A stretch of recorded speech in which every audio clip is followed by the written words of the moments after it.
Let me tell you something most people are too weak to hear. If you don't try hard in life, it's not because you're unlucky. It's not because the system is against you. It's because you don't respect yourself. Real talk. Every time you wake up late, every time you quit early, every time you say, I'll do it tomorrow, you are sending a message to the world and to yourself that you don't matter. And if you don't believe you matter, why should anyone else? Here's the hook most people miss.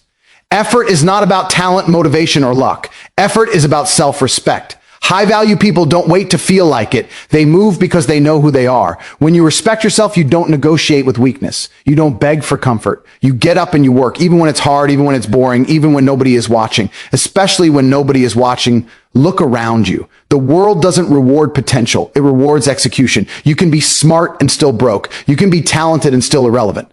The difference between winners and losers is simple. Winners try hard when trying hard hurts. Losers look for excuses and call it balance.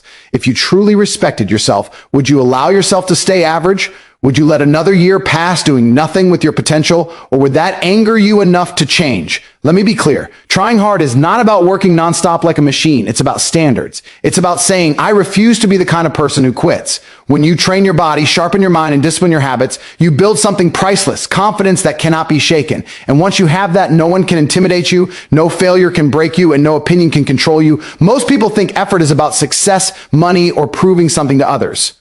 That's surface level thinking. The truth is deeper and far more uncomfortable. Effort is self-respect in action.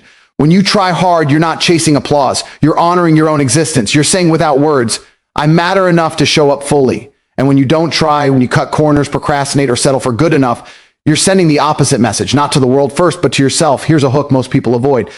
Laziness is not a lack of energy. It's a lack of respect. Nobody accidentally becomes lazy. Laziness is learned behavior repeated daily until it feels normal to disappoint yourself. And once you start disappointing yourself, confidence collapses. You stop trusting your own word. You say you'll wake up early, you don't. You say you'll work harder, you don't. Over time, your mind learns a dangerous lesson. Your promises mean nothing. That's not a motivation problem. That's an identity problem. Self-respect is built when your actions align with your standards. If you say you want more from life but refuse to give more effort, the brain senses the lie, and the brain hates lies. That internal conflict creates frustration, anxiety, and self-doubt. People try to escape that feeling with distractions, scrolling, comfort, entertainment, but the discomfort always returns. Why? Because deep down, you know the truth. You didn't lose because you couldn't. You lost because you didn't try hard enough. Another hard truth, the pain of effort is temporary, but the pain of self-disrespect is permanent. Trying hard hurts your body and mind for a moment. Not trying hard eats at your confidence every single day. When you respect yourself, you willingly choose the first pain to avoid the second. That's why disciplined people look calm under pressure. They've already paid the price in private. They don't fear effort because effort is familiar territory. Here's the hook that separates adults from children. Nobody is coming to save you from your own low standards. The world doesn't owe you motivation. It responds only to effort. And effort starts with a decision, one that says, I refuse to live beneath my potential. That decision isn't loud. It doesn't need motivation speeches or perfect conditions. It shows up quietly when you work, even though you're tired, focused, even though you're bored, consistent, even though nobody is clapping. Respecting yourself enough to try hard also changes how others treat you. People may not notice your intentions, but they always notice your effort. Effort commands respect because it's rare. Most people talk, few execute. When you consistently give your best, you develop presence. You walk differently. You speak differently. Not because you're arrogant, but because you know you're not lying to yourself anymore. There's a reason confident people don't seek validation. They already have proof. Proof comes from effort, from nights you didn't quit, from mornings you didn't hit snooze, from days you wanted to stop but kept going anyway. That proof builds an inner authority no opinion can shake. You stop asking, am I good enough? Because your actions already answered that question. The biggest hook of all is this: effort is the simplest form of self-love, not the soft, comfortable kind, but the honest kind, the kind that pushes you to become who you're capable of being. When you respect yourself enough to try hard, life stops feeling random. You stop feeling powerless. You stop feeling stuck. Because no matter the outcome, you know one thing for sure: you didn't betray yourself. And that alone changes everything. People may lie to you with polite words, but life never lies with results. Quitting changes how the world sees you, and more importantly, how you see yourself. The moment you quit, you teach everyone around you a silent lesson. You cannot be relied on when things get difficult. That reputation doesn't form overnight and it doesn't disappear easily. It follows you into rooms you haven't even entered yet. Here's the first uncomfortable hook. Nobody remembers how excited you were when you started. They only remember that you didn't finish. You can explain your reasons, justify your decisions, and blame circumstances. But deep down, people only see one thing. You stopped. Humans are wired to respect consistency, not comfort. When pressure arrives, people instinctively look for those who stay standing, not those who look for exits. Quitting does more damage internally than externally. Every time you quit, you weaken your own authority. You teach your mind that resistance is stronger than your will. At first, it's subtle. You quit a workout. You quit a project. You quit a routine. Each time, it gets easier. Your brain adapts and says, this is who we are now. That's the dangerous part. Quitting doesn't just end tasks. It reshapes identity. There's a reason disciplined people don't need to announce their confidence. They've earned it through follow-through. When someone commits and finishes, even imperfectly, it signals strength. It tells the world this person can be trusted under pressure. Trust is the foundation of respect.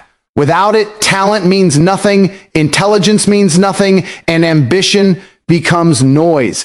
Another hook people don't want to hear: quitting is addictive. It gives immediate relief. The pain stops, the pressure disappears, but relief is not victory, it's surrender, and the mind remembers that escape route. Next time things get hard, quitting shows up faster, louder, more convincing. Over time, you stop seeing discomfort as something to overcome and start seeing it as something to avoid. That mindset quietly destroys potential. The world doesn't punish quitters loudly. It does something far worse. It ignores them. Opportunities don't announce why they passed you by. Promotions don't explain why someone else was chosen. People don't openly say, we didn't trust you to finish. They just move on. Respect is withdrawn silently. That's why many people feel stuck without knowing why. They don't realize their past quitting already answered future question. Here's a powerful truth. Finishing builds credibility even when the result isn't perfect. People respect the person who stayed in the fight more than the one who quit cleanly. Persistence signals maturity. It shows emotional control. It proves you can handle discomfort without collapsing. In a world addicted to convenience, that trait stands out immediately. Quitting also steals momentum.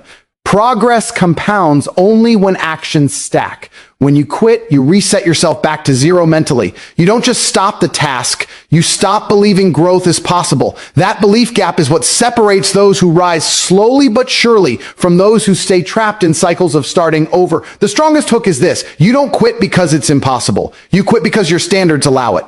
People with high standards don't ask if something is easy, they ask if it's necessary. When quitting is not an option, the mind becomes creative, resilient, and focused. You start finding ways instead of excuses.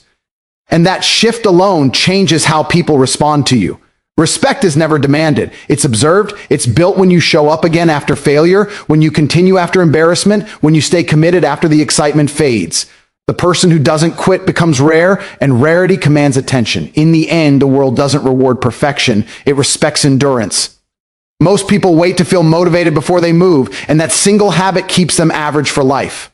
Motivation is emotional, unstable, and unreliable. It comes and goes based on mood, comfort, weather, praise, or pain. Discipline, on the other hand, doesn't care how you feel. That's the first hook people resist. The people winning in life are not more motivated than you. They are simply less emotional about what needs to be done. Motivation feels powerful in the beginning. It shows up with excitement, big promises, and loud energy. But motivation has a short lifespan. The moment discomfort appears, motivation starts negotiating. It asks questions like, do we really need to do this today? Or can't this wait until tomorrow? Discipline doesn't ask questions. Discipline already decided. That decision is what separates movement from stagnation. Here's the uncomfortable truth. Relying on motivation is a form of weakness. It means your actions depend on feelings you don't control. Feelings change. Discipline is a system. Systems don't need excitement to function. When discipline is in place, action becomes automatic. You work because it's scheduled. You train because it's non-negotiable. You focus because distraction is no longer an option. That's power. Another hook most people miss is this: discipline creates motivation, not the other way around. When you act consistently, momentum builds. When momentum builds, confidence follows, and confidence fuels motivation naturally. People who wait for motivation never reach this stage because they never stay consistent long enough to feel progress. They're trapped in a loop of starting strong and fading fast. Discipline also protects you from yourself. Everyone has days of doubt, fear, and exhaustion. Discipline acts as a guardrail when your mind is unstable. On your worst days, discipline carries you. On your best days, it sharpens you. That's why disciplined people outperform talented people. Talent without discipline is wasted potential. Discipline without talent still produces results. The world doesn't reward how inspired you feel. It rewards what you repeatedly do. Discipline turns effort into identity. You stop saying, "I'm trying," and start becoming the person who executes. That shift changes everything. You don't need external pressure when internal standards are high. You don't need reminders when habits are locked in. You don't need hype when structure is solid. Here's another hard hook. Discipline is uncomfortable only at the beginning. Over time, indiscipline becomes far more painful. Chaos. Stress, regret, and self-doubt are the price of avoiding structure. Discipline feels heavy up front, but light long-term. Indiscipline feels light now, but heavy forever. Strong people choose the first weight so they don't carry the second. Discipline also builds trust with yourself. Every time you follow through, your self-belief increases. You stop doubting your ability to handle hard things. That trust creates calm. Calm creates clarity. Clarity improves decisions. That chain reaction is why disciplined individuals seem composed under pressure. They're not special. They're prepared. Motivation seeks comfort. Discipline seeks progress. Motivation wants results fast. Discipline understands growth is slow and demands patience. That patience is rare, and rarity always wins. When discipline becomes your default, you no longer depend on mood, validation, or external energy. You become self-sustaining. The strongest hook of all is this: discipline gives you freedom. Freedom from excuses, freedom from inconsistency, freedom from the anxiety of wasted potential. When you don't rely on motivation, you stop being a prisoner of emotion. You act on command. And once you can command yourself, life becomes something you shape, not something you react to. Most people don't fail because they lack ability. They fail because their standards are low enough to accept a mediocre life. Standards are invisible rules you live by, not what you say out loud, but what you tolerate daily. That's the first hook. Your future is not decided by your goals. It's decided by what you allow. What you allow to continue will continue to grow, whether it's discipline or excuses. Standards dictate behavior automatically. When your standards are low, you negotiate with weakness. You accept being late. You accept unfinished work. You accept inconsistency. And once acceptance becomes a habit, mediocrity feels normal. High standards feel uncomfortable only to those who have never lived by them. To those who do, they feel necessary, even protective. High standards are not pressure, they are boundaries. Here's a hard truth most people avoid. You don't rise to the level of your ambition. You fall to the level of your standards. You can dream big, speak confidently, and visualize success.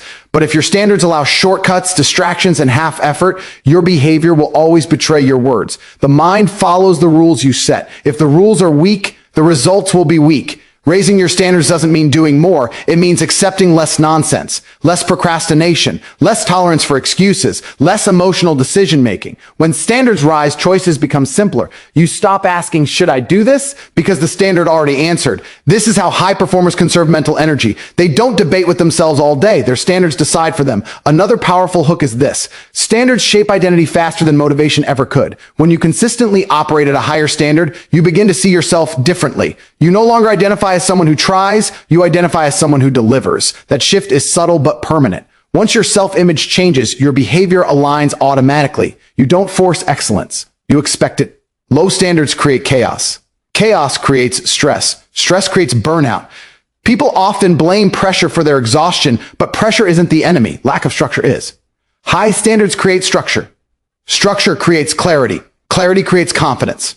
That's why disciplined people appear calm in environments that overwhelm others.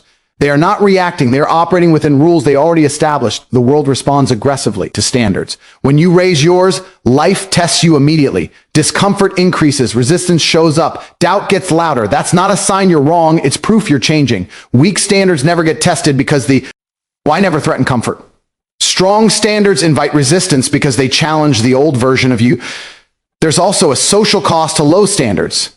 People treat you based on what you accept. If you tolerate disrespect, you receive more of it. If you tolerate inconsistency, people expect nothing from you. But when your standards are clear and enforced, respect follows naturally. You don't need to announce them. Your behavior communicates them for you. Another hook most people ignore is this: standards compound. One raised standard improves another. When you demand more from your time, your focus improves. When you demand more from your focus, your output improves. When your output improves, your confidence improves. That chain reaction doesn't start with motivation or talent. It starts with a decision to stop accepting less than what you're capable of. Raising your standards is uncomfortable because it removes your favorite escape routes. You can no longer hide behind excuses, circumstances, or comparison. You are forced to confront your potential honestly. That confrontation is painful, but it's also empowering. Once you see what you're capable of, living below it becomes unbearable. The most important hook is this: your standards are teaching life how to treat you. Every time you compromise them, you lower the ceiling of what's possible. Every time you enforce them, you raise that ceiling. The future you want is not created by intensity, luck, or timing. It's built quietly daily by the standards you refuse to break. Most people misunderstand confidence. They think it comes from talking louder, dressing better, or convincing others they belong. That's the first lie. Real confidence is silent, earned, and unshakable, and it's built the hard way. Hard work is the source, not luck, not validation, not motivation. When you work hard consistently, you accumulate proof, and proof is the only thing confidence listens to. Here's the first hook. Confidence is not a feeling, it's a memory. It's the memory of showing up when you wanted to quit. It's the memory of finishing what you started when nobody was watching. Every time you push through resistance, your mind records evidence that you can be trusted. That evidence stacks. Over time, you stop questioning yourself because your past actions already answered the doubt. People who avoid hard work often appear confident on the surface, but pressure exposes them quickly. The moment things get uncomfortable, their certainty disappears. Why? Because it was never built on substance. Hard work creates substance. It forges mental toughness, patience, and control. These traits don't collapse under criticism or failure because they were built in struggle, not comfort. Another hook people don't expect is this: hard work removes fear. Fear comes from uncertainty about your ability to handle what's coming. When you've done the work, fear has no leverage. You've already faced discomfort. You've already survived fatigue, doubt, and resistance. So when challenges show up, your mind stays calm. Calm is confidence in its purest form. Hard work also builds self-trust, which is rare and powerful. Most people don't trust themselves because they've broken too many promises to themselves. They say they'll act, then they don't. Over time, their internal voice loses authority. Hard work restores that authority. Each completed task strengthens the belief that when you decide something, it gets done. That belief changes how you move, speak, and decide. There's a reason people who work hard don't seek approval. They don't need it. Their confidence is internal, not borrowed. They're not asking others if they're enough because they already know what they're capable of. That creates a presence others feel immediately. It's not arrogance, it's certainty. And certainty makes people listen. Another powerful hook is this: confidence built through hard work cannot be taken from you. Compliments can be removed. Status can be lost. Titles can disappear. But the confidence earned from effort stays. You can lose everything and still know you can rebuild because you've done it before. That knowledge is priceless. Hard work also sharpens self-respect. When you give maximum effort, even on bad days, you walk away with dignity regardless of the outcome. You may fail, but you don't feel weak. You don't feel ashamed. You know you stood your ground. That emotional stability is what allows confident people to recover quickly from setbacks. They don't spiral because their identity isn't fragile. Here's another hook. Confidence doesn't come from winning. It comes from preparing to win. The work done in silence is what allows composure in public. When preparation is deep, performance feels natural. That's why disciplined individuals don't panic under pressure. Pressure exposes preparation, and preparation comes only from work. Hard work also trains you to respect difficulty instead of avoiding it. Once difficulty becomes familiar, you stop seeing challenges as threats. You see them as opportunities to prove what you've already built. That mindset shift is massive. It turns intimidation into fuel and uncertainty into focus. The strongest hook is this: hard work builds confidence because it aligns you with reality. You stop lying to yourself. You stop pretending. You know exactly where you stand because you've measured yourself honestly through effort. And when a person knows where they stand tall naturally. Every day you wake up, you are casting votes, not with words, not with intentions, but with actions. That's the first hook most people overlook. You are becoming someone whether you like it or not. There is no pause button on identity. Every decision you make is shaping the person you will be forced to live with in the future. The danger isn't making a wrong choice once. It's repeating the same small choices until they define you. People like to believe they are figuring things out. But habits don't wait for clarity. They form quietly through repetition. When you choose discipline, you reinforce the identity of someone who follows through. When you choose comfort, you reinforce the identity of someone who avoids pressure. Over time, these choices stop feeling like decisions and start feeling like who you are. That's when change becomes difficult. Because now you're not fighting a habit, you're fighting an identity. Here's a hard hook. You don't rise to your goals, you sink to your patterns. Patterns are built daily, not during moments of inspiration. The person you become is not created on your best days, but on your most ordinary ones. The days where nothing dramatic happens, no one is watching, and no reward is promised. Those days shape you more than any major event ever will. Every action sends a message to your brain. When you push through resistance, your mind learns resilience. When you quit, your mind learns avoidance. When you delay, your mind learns hesitation. The brain adapts quickly. It becomes efficient at whatever you train it to do. That means if you repeatedly choose weakness, weakness becomes effortless. If you repeatedly choose effort, effort becomes automatic. Another hook most people ignore is this. Consistency is more powerful than intensity. A single strong action cannot undo a pattern of weak ones. That's why dramatic promises rarely lead to lasting change. Identity is built through repetition, not emotion. The person who improves slowly but consistently always defeats the person who burns bright and disappears. Your environment reacts to who you are becoming. People start treating you differently when your behavior changes. Opportunities appear when reliability becomes part of your identity. Respect follows when discipline is predictable. This isn't luck, it's cause and effect. The world responds to patterns, not potential. There's also a psychological cost to choosing weakness repeatedly. Time you ignore your better judgment, your inner voice loses authority. You stop trusting yourself. That lack of self-trust creates anxiety and indecision. You hesitate because deep down you don't believe you'll follow through. Strong identities remove hesitation because decisions align with who you know you are. Another powerful hook is this. You don't need to change everything to change who you become. One consistent decision is enough to start rewriting identity. One habit practiced daily can overpower years of inconsistency, but it must be repeated. Identity doesn't shift through intention. It shifts through evidence. The person you become also determines what feels normal to you. For some, waking up early feels natural. For others, discipline feels impossible. That difference wasn't inherited, it was trained. Normal is not fixed, it's conditioned. And conditioning happens through daily choices.